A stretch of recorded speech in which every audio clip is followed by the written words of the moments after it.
On page 422 of the hardcover edition of his book, Enlightenment Now, Steven Pinker asks why God doesn't work an obvious miracle so everyone will believe in him. In response, let me point out that an obvious miracle happened in the village of Fatima, Portugal in 1917. 3 children said the Virgin Mary appeared to them and had promised that on October 13, 1917, there would be a miracle. A crowd of 70,000 people gathered on the appointed day to see if the prediction would come true. And something strange did indeed happen. Those in attendance say they saw the sun move around in the sky in a zigzag pattern while emitting beams of light of different colors. Then, for a few seconds, it seemed to be plunging toward Earth.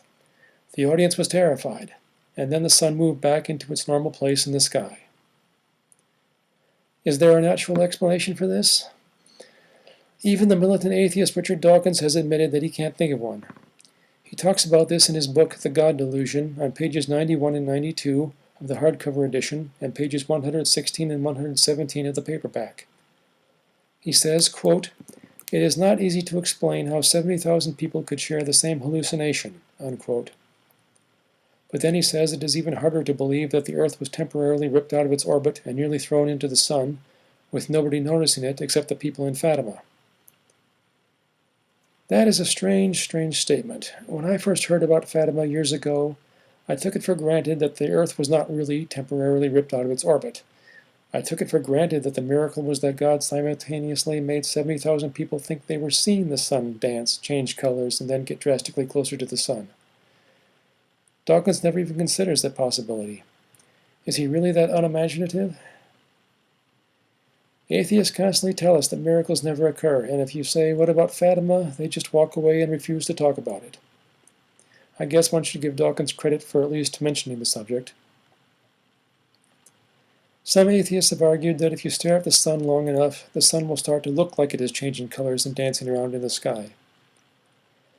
I don't know whether that is true or not, and I'm not going to try to find out for myself because I don't want to hurt my eyes.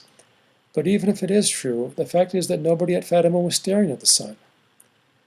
Let me repeat that for emphasis. Nobody in Fatima was staring at the sun, because the 3 children did not predict that the miracle would have anything to do with the sun. The crowd was looking at the 3 children, who were kneeling in prayer. Some atheists have claimed that the people in Fatima must have just seen a sundog. That makes no sense. Surely if that was true, there would have been at least a few people in the audience who would have said afterward, "It was just a sundog." But I've never heard of anyone who was there who said that. And you can't say the Portuguese government must have suppressed the truth because the Portuguese government at the time was run by an anti-clerical party that was antagonistic toward the Catholic Church. Steven Pinker, of course, says nothing about Fatima.